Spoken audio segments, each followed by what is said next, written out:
Hi everybody, my name is Lynn Ismael and welcome back to my channel. It is June the 2nd, 2024 and it's a Sunday. And so for today's video, I'll just show you around a few updates in what's going on in my garden.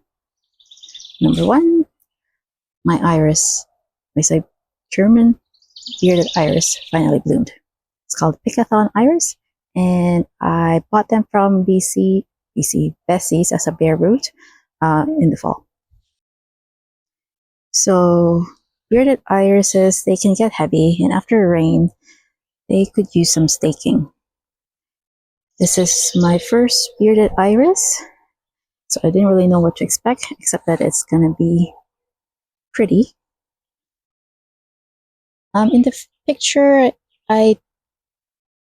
that Bessie's provided, I expect it to be more deeper purple, like the whole was deeper purple, but I'm not complaining. It's still pretty color. I like the striations and the yellow, whatever they're called, tongue, whatever the inside is called. I should get to know the proper terminology for these plants, but after rain, they do tend to fall over. So got some sticks laying around and then just propped it up like that.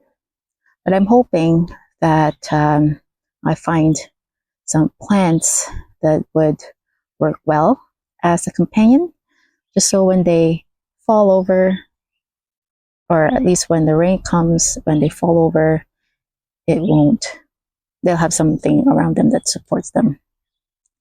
Which, maybe this one.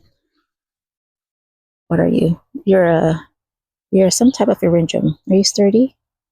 Well, I know. Sturdy-ish. But maybe some form of a low-laying shrub that's drought tolerant. If you have any experience in your garden on what kind of plants you put around your iris so they don't flop over too much, let me know in the comments below. I would greatly appreciate it. Since we're here with the eryngium, yeah, this is just from one plant. You've got two stalks. I'm hoping, do they look the same? No, they kind of look different. But they're from, oh no, they're not from the same plant.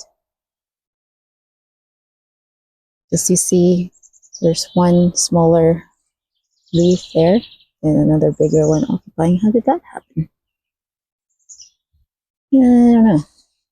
Well, they don't seem to mind intermingling each other. But this is either a white glitter or blue glitter. Apparently, they smell like dog poop if you let the little florets bloom. But once they color up, I'm gonna get to pick them, because who wants to have a garden that smells like poop?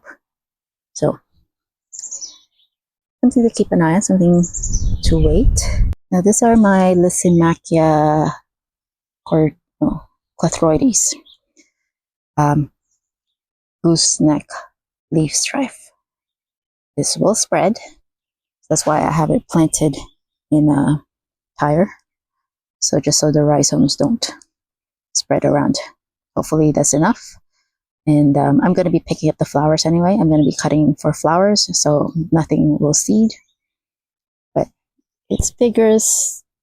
It likes moist soil. But if it's vigorous, then dryish condition should be okay. It'll slow down the growth for a bit, maybe. But in terms of flower production, I don't know. So just two plants of the Decimated Clothroides. Maybe next year, this tire will be full. Just fine. I could use it for cut flowers. My first rose that bloomed is a Morden Centennial Rose. Not really for cutting, more for rose hips production. But I think next year or next time I need to cut them down a bit harsher. It's because right now I'm staking it because the storm kind of brought them down.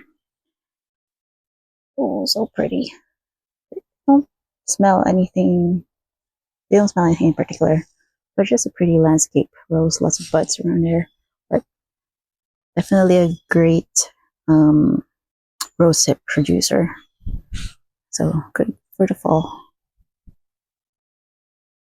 I have a few plants that I thought were rabbit resistant, but the rabbits here didn't get the memo because they've been mowed down. Poor little guy. It's still, well, it's a Lavaterra.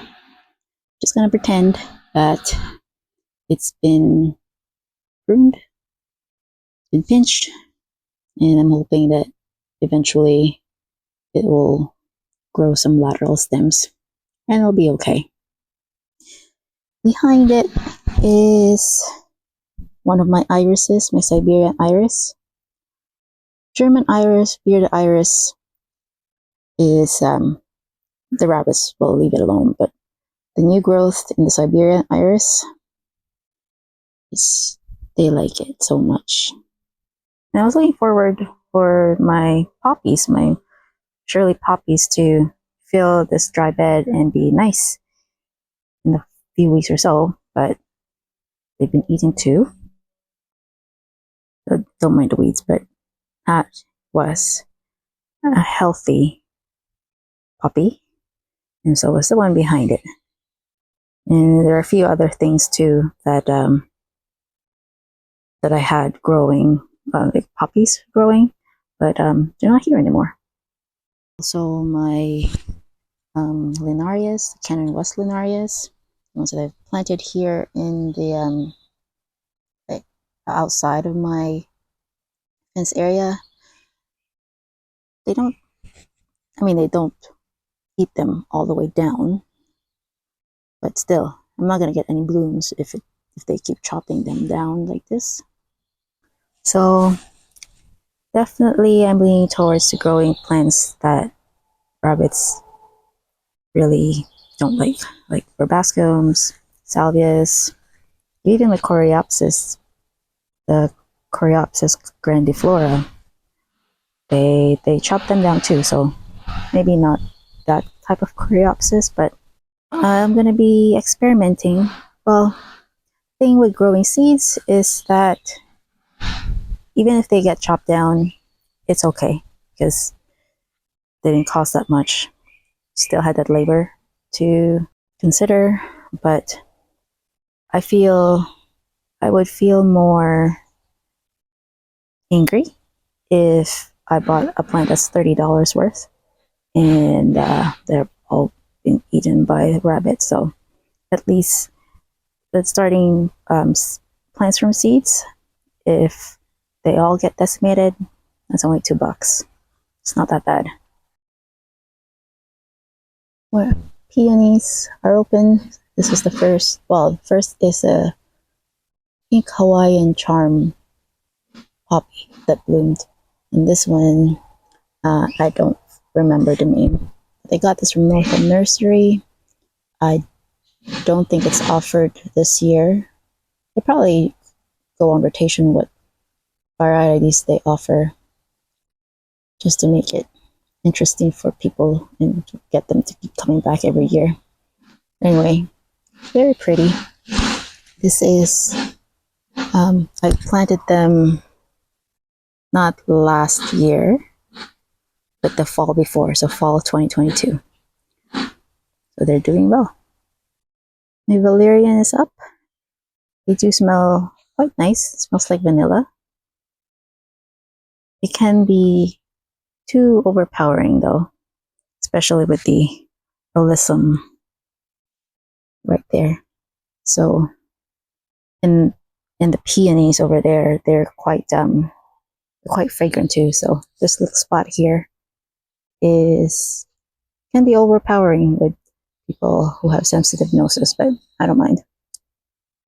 So there you go. Just a little mini tour in the garden. If you haven't subscribed to my channel yet, please do. I post here every Thursday. And thank you so much for watching. I'll see you again next week. Bye.